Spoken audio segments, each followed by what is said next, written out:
하나님 말씀 열왕기상 7장 두 곳의 말씀을 보겠습니다. 열왕기상 7장 13절 14절 그리고 21절입니다. 구약 성경 521면 열왕기상 7장 13절 14절 그리고 21절 이렇게 말씀을 봉독하겠습니다. 다 같이 열왕기상 7장 13절 14절 함께 봉독합니다. 솔로몬 왕이 사람을 보내어 히람을 두로에서 데려오니 그는 납달리 지파 과부의 아들이요 그의 아버지는 두로 사람이니 놋의 대장장이라.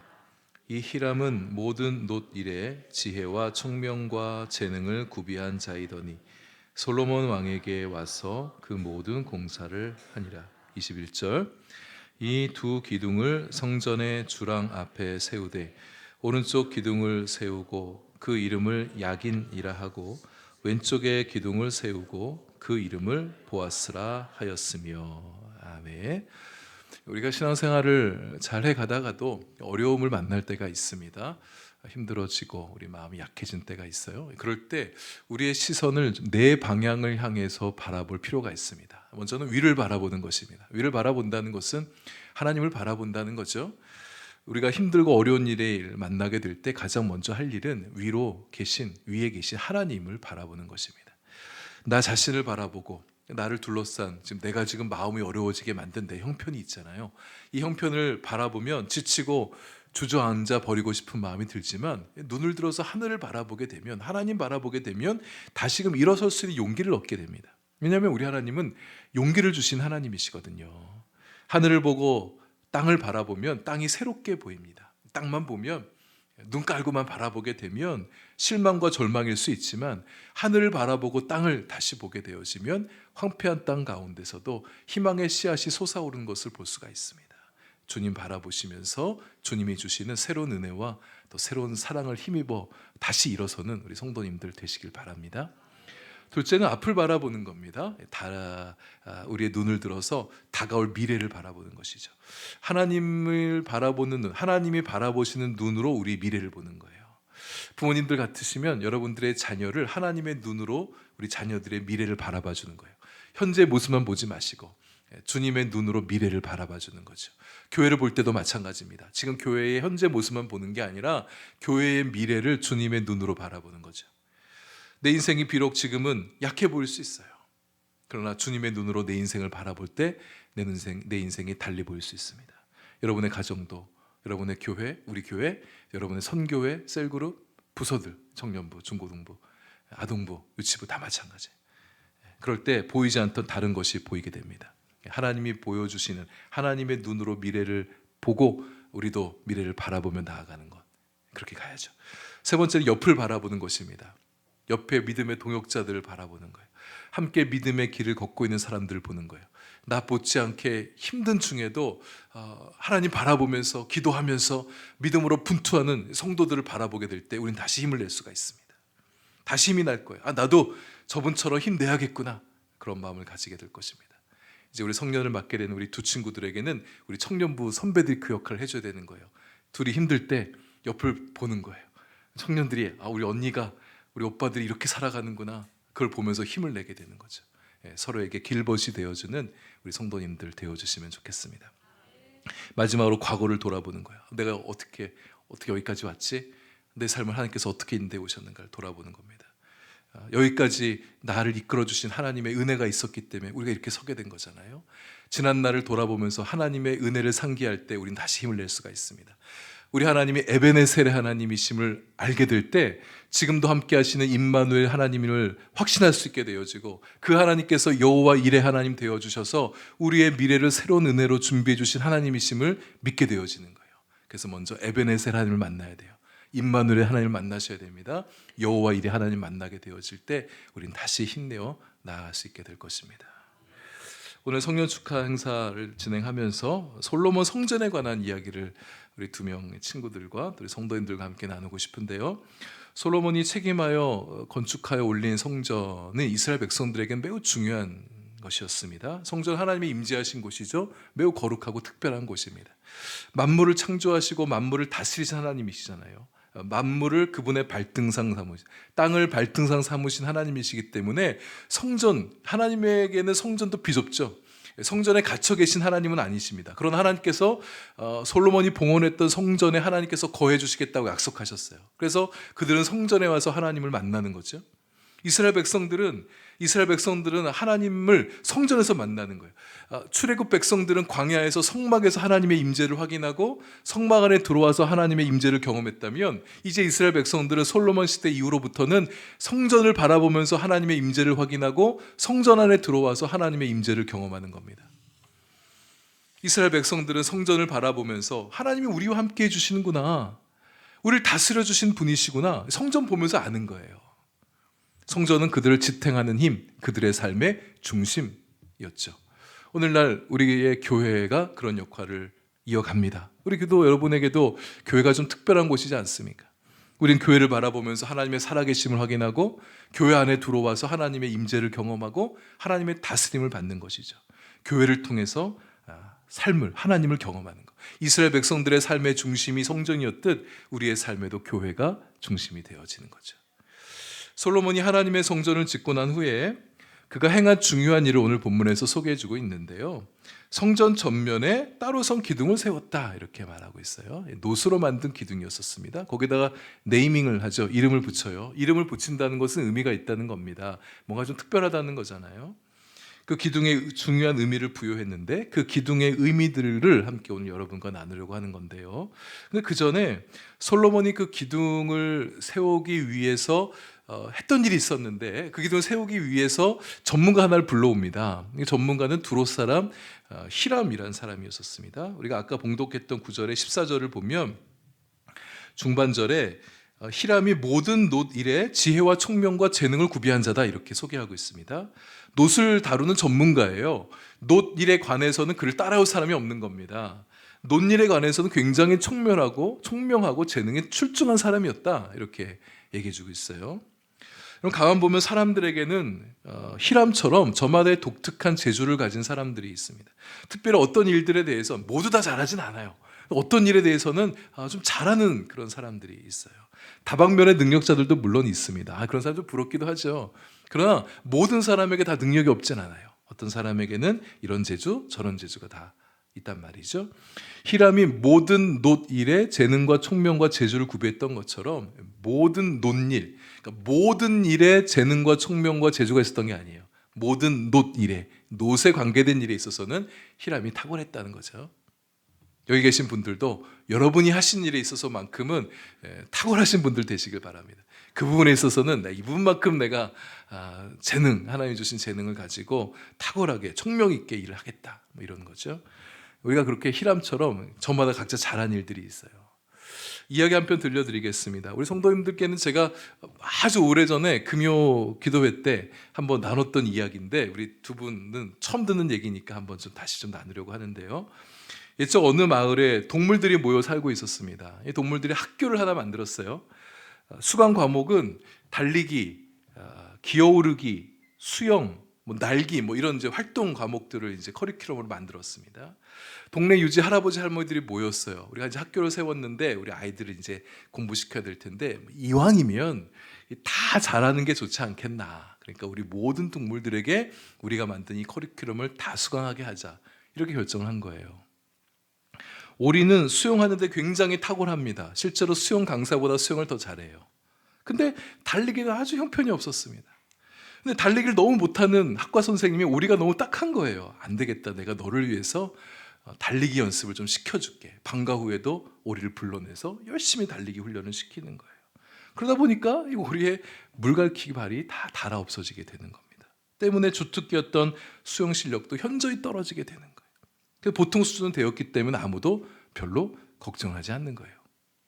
토끼는 달리기는 최고 수준이었지만 수영 실력이 너무 형편없었습니다. 그래서 밤마다 보충 수업을 받게 한 거예요. 너무 무리하다 보니까 몸이 상하게 됐습니다. 다람쥐는 기어오른 건 아주 잘하는데 날기 수업에는 젬병이었습니다. 좌절감을 느꼈어요. 지도자가 너무 안타까워서 어떻게든 날게 해주려고 다람쥐에게 날아오기를 훈련시키는 거예요. 무리한 훈련 때문에 다람쥐의 몸이 병들게 되었습니다. 학기를 마칠 때 다람쥐 성적표입니다. 주전공 기어오르기는 C, 부전공이라고 할 수 있는 달리기는 D, 날기는 그렇게 연습을 많이 했는데 결국 F, 낙지하고 말았던 거죠. 하나님께서 창조하신 각자의 피조물들 안에는 본래 자신만의 탁월함들이 있어요. 하나님께서 우리를 만드실 때 다 똑같이 만들지 않으셨고 다 유능하게 하기보다는 어떤 사람이 이런 재주 저런 재주를 가질 수 있도록, 성경적인 언어로 얘기하면 은사잖아요. 하나님께서 이런 것들을 다 독특하게 주셨단 말입니다. 하나님께서 우리에게 주신 은사는 그 은사를 가지고 하나님께 영광을 돌려드리고 주님의 몸된 교회와 하나님의 나라를 세워가도록 은사를 주신 거죠. 자기 은사가 아닌 것으로 하나님을 섬기려고 하면 우리도 힘든 겁니다. 하나님도 불편하세요. 그래서 우리는 내가 가진 은사가 무엇인지를 알 필요가 있어요. 내가 가진 재능, 이 재능도 선천적인 은사, 하나님이 주시는 어떤 대가 없이 주는 은사뿐만 아니라 후천적으로 길러지는 재능도 넓게 보면 하나님의 은사의 범주 안에 있습니다. 어쨌든 하나님이 주신 거잖아요. 은사와 재능을 가지고 영광을 돌려드린 것, 내 안에 있는 것들을 가지고 영광 돌려드릴 때 우리도 만족스럽고 그것을 받으신 하나님도 기쁘신 거죠. 그래서 남이 가진 은사와 재능 너무 부러워하지 마시고, 솔직히 저도 좀 부러울 때가 있는데 그때 부러워하면서 나는 이런 게 없어 이렇게 열등감을 갖거나 자기 학대하지 마시고 하나님이 나에게 주신 게 뭔가 그것을 발견하고 그것을 가지고 주님께 영광을 돌려드리는 것, 그게 이제 중요한 일이라 여겨집니다. 하나님께서 우리 모두를 똑같이 만들지 않으셨어요. 재능도 다르게 주셨습니다. 어떤 사람은 5달란트, 어떤 사람은 2달란트, 어떤 사람은 1달란트를 주셨어요. 1달란트 받았다고 해서 열등감 가질 필요가 없습니다. 제가 20대 때 한참 이 문제로 많이 씨름을 했었기 때문에 제가 너무 자신 있게 얘기할 수 있어요. 저는 1달란트 받은 사람인 것 같아서 5달란트 받았던 친구가 너무 부러웠었거든요. 막 기도도 엄청 많이 했어요. 하나님 왜 난 이거밖에 안 주셨네 막 그랬는데, 그 마태복음 25장의 비유를 들어가 보세요. 하나님께서 5달란트 받았던 사람, 그래서 2배로 남겨서 10달란트 남긴 사람이나 2달란트 애초에 주셨는데 그가 충성하고 섬겨서 4달란트 받은 남긴 사람이나 똑같이 칭찬하십니다. 10달란트 남겼다가 더 칭찬하지 않아요. 똑같이 칭찬하셨습니다. 만약 1달란트 받았던 사람도 자신에게 주신 그 달란트를 가지고 2배를 남겼다면 똑같이 10달란트 남긴 사람이나 4달란트 남긴 사람이나 똑같은 칭찬을 받았을 거예요. 그래도 나는 1달란트 그릇이라는 것에 대해서 실망하고 상처를 받는 사람이 있으십니까? 더 많은 달란트를 받고 싶으세요? 그럼 먼저 주어진 것에 충성을 다할 필요가 있습니다. 적은 일에 충성하면 많은 것으로 너에게 맡기시겠다고 말씀하셨어요. 마태복음 25장의 비유의 결말은 그거예요. 하나님께서 더 주신다는 거예요. 그래서 일단 내가 지금 먼저 애초 만들어진 그릇이 작다고 불평만 하고서 1달란트 그냥 땅속에 묻어둔 자가 되지 마시고 그것으로 충성을 다해서 2달란트 남기시면 하나님께서 또 2달란트 주시고 3달란트 주셔서 우리의 은사의 그릇도 재능의 그릇도 더 넓어져 가게 되는 거죠. 그래서 제가 20대 때 고민했던 왜 나는 1달란트밖에 안 주신 것 같은 이 열등감을 극복하면서 저는 앞으로도 계속해서 그릇이 커져가고 있다고 믿고 있어요. 얼마나 커질지 모르겠어요. 저도 하나님이 부어주신 만큼 제가 충성을 다하면, 주님께 섬겨가면 나의 그릇됨도 더 많은 달란트 주신다, 이런 믿음 가운데 살아가고 있어서 열등감을 해결했습니다. 우리 나 자기 자신답게 살아가는 게 중요해요. 남들과 비교하면서 그렇게 열등감 빠지지 마시고 조금씩 더 성장시켜 나갈 때 하나님께서 우리에게 필요한 것들, 또 우리를 더 채워가시는 그런 은혜가 우리에게 있게 될 것입니다. 그러다 보면 우리 능력의 그릇도 더 커지고 자신의 존재됨도 더 커져가는 것이니까요. 솔로몬의 명을 받은 히람이 그가 가진 재능과 총명과 지혜를 가지고 성전 전면에 녹기둥을 세웠어요. 그래서 이스라엘 백성들은 성전에 들어갈 때마다 그 녹기둥 사이로 지나가는 거예요. 그러면서 그 녹기둥이 주는 의미를 묵상하면서 들어가는 거죠. 성전에서 예배를 마치고 세상으로 나아갈 때도 두 녹기둥 사이로 지나가면서 세상으로 나아가게 됩니다. 그러면서 녹기둥이 주는 그 의미를 다시 한번 새기고 세상으로 나아가는 거예요. 그 녹기둥 하나의 이름은 야긴이고 또 하나는 보아스라고 얘기하죠. 야긴은 그가 일으켜 세우신다는 뜻입니다. 그래서 말하는 그는 하나님이죠. 하나님께서 일으켜 세우신다. 하나님께서 솔로몬이 그 성전에 녹기둥을 세울 때 이 나라를 하나님이 세우신다는구나, 세우신 그런 믿음으로 세운 거예요. 하나님께서 이 백성을 세우시는구나. 그들이 어려움에 처해서 힘든 일이 온다 할지라도 녹기 든 야긴을 바라보면서 하나님이 우리를 세워주실 거야, 이런 믿음의 고백을 하는 거죠. 우리에게도 하나님은 야긴의 하나님이십니다. 우리의 인생을 세워주실 분도 하나님이세요. 우리의 삶이 하나님 안에 있기 때문에 하나님께서 세워주지 않으면 우리의 삶은 세워질 수가 없습니다. 우리 영혼이 쓰러질 때 내 영혼을 세워줄 수 있는 분 하나님, 그분을 바라보면서, 야긴의 하나님을 바라보면서 일어나는 거예요. 그가 이렇게 세우죠. 하나님이 나를 이렇게 세워주실 거야. 우리 자녀를 이렇게 세워주실 거야. 우리 가정을 이렇게 세워주시고, 우리 공동체도, 우리 교회도 하나님께서 이렇게 세워주신다.